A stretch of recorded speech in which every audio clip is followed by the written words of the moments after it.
video game adaptation ever, outside of something like Arcane. But since I'm never going to play League of Legends, and you emailed me about a very specific scene in the Season 2 of Fallout finale, we're going to do some correcting today. And this will serve as a great time to learn something very important about fusion and fusion power generally.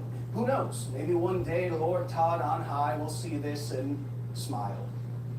But seriously, Mr. Howard, my agents did email you about me doing whatever I can help with on the next season of the show. Just throwing that out there. That sounded kind of desperate. Yes, it did, Arya. Yes, it did. Okay, so this is the scene in Season 2 that you all asked me about.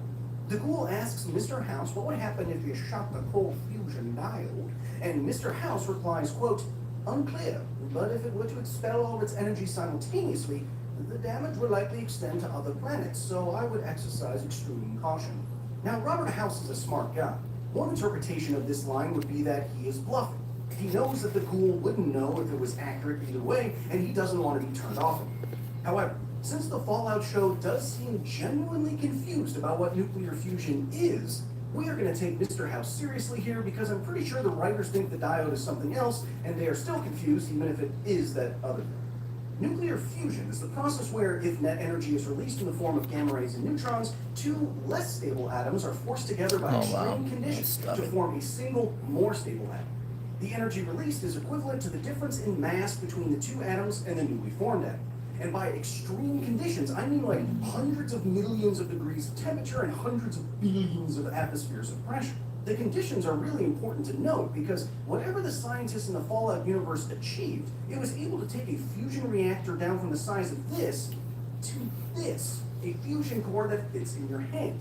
Seeing as our current fusion power efforts involve literally the most complicated machines ever made, miniaturization is the real rule bend that makes the whole Fallout universe work.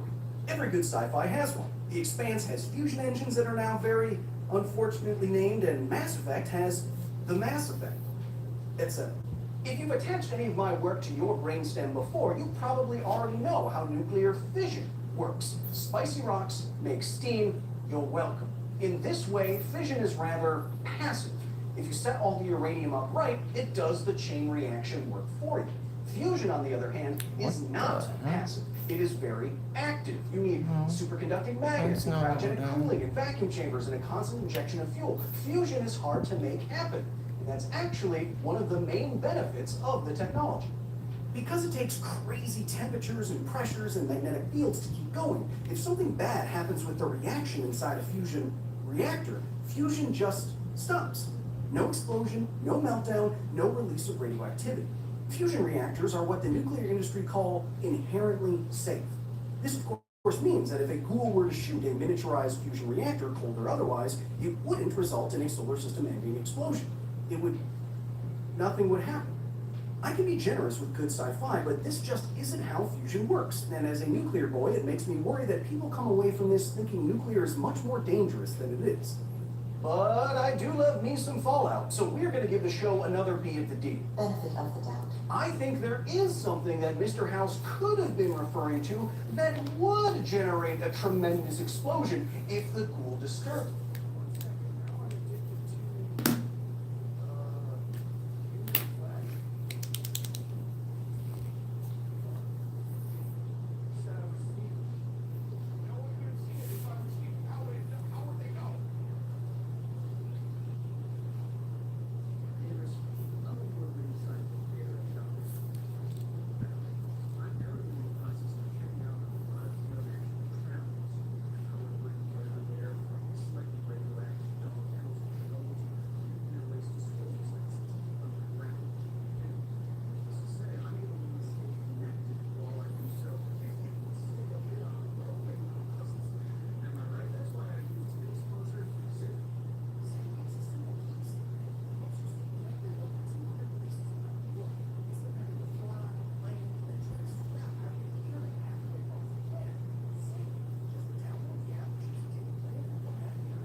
Hey, Boo Bear. What are you doing?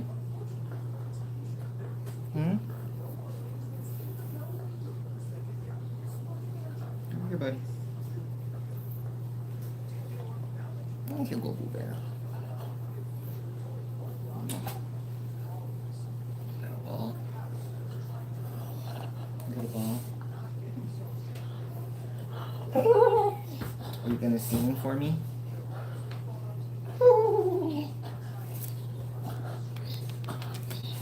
Easy. Can you get down? Can you get down? Can you get down? You can sing down there. Right here. Uber.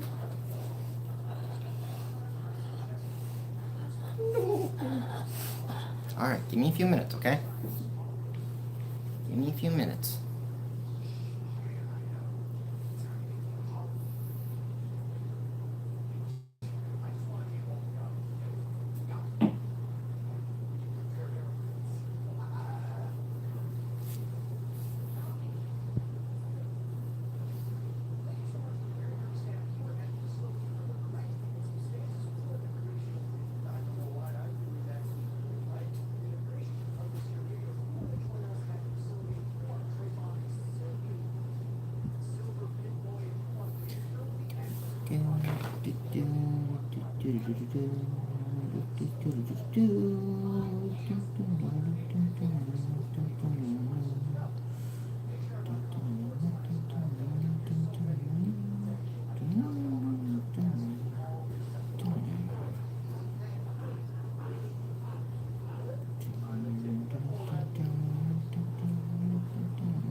Whoa, rah. Not helpful.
Doing over there, baby.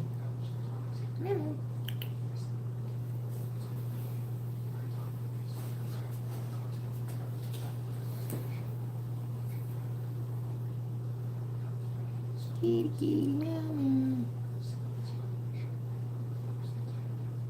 Wow, wow.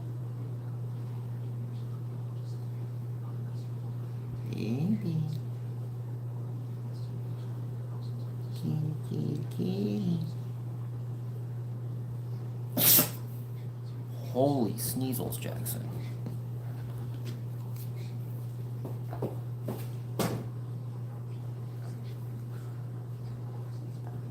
Is it a beagle or is it a potato? Or is it a beagle? Maybe a potato?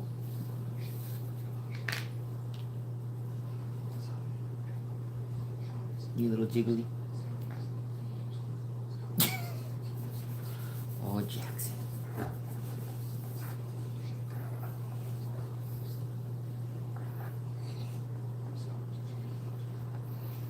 You have things to say, boo? Singing the songs to your people? Yeah?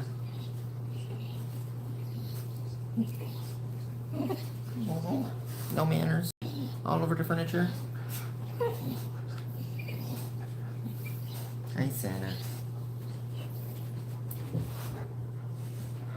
Nah, you don't want to see my ugly ass.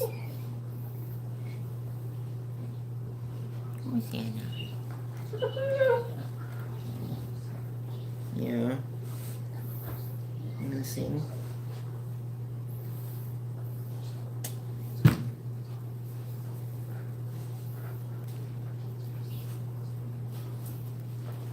Hi, Violet.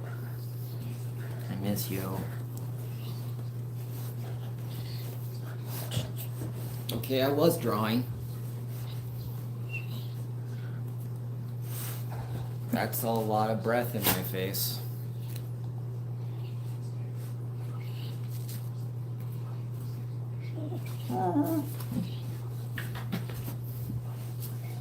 Say hi, boo. Say hi, boo. Not to me, to them. Say hi. Oh, hey, Ren. You watching with Mimi?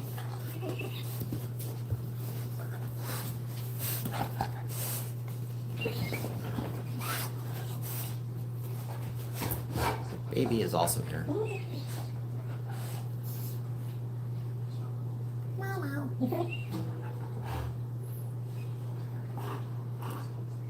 Blue, you are way extra.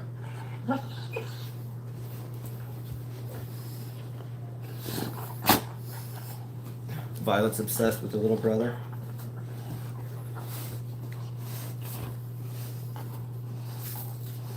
Blue, you know what? Go get it. Hey, buddy. Oh, it's going crazy. I'm sorry if I made you motion sick.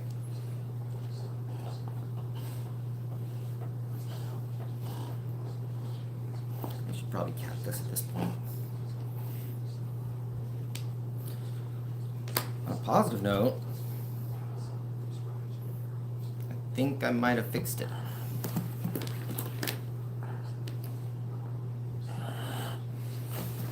I mean, it's gonna have some character, but you know, whatever. Also, found out that there is no such thing as a non-bleed highlighter, because that very much looks like it bled. Oh well. It's not real bad.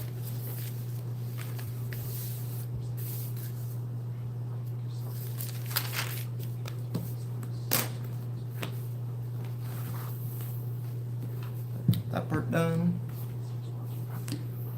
This part's aging kind of nice.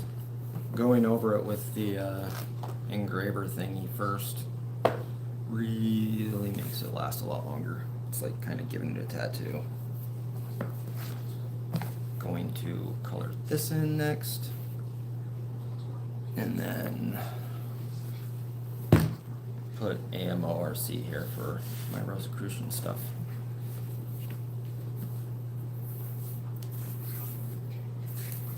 But yeah, anywho, I was just playing around with my gimbal, trying to see if I could get it to work for this, and I did.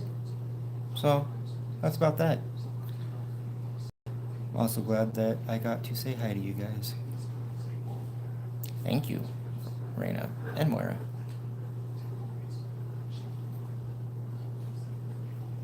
Anywho, I will see Raina here pretty soon, because Raina's coming over. And give Mimi a big hug for me, please. And I will see Moira soon too, I hope. I hope. I thought I'd have a job by now. Maybe my one YouTube follower will like randomly email me $1 billion. That'd be pretty neat. But It's me holding my breath for that. Anyways, yep, bye.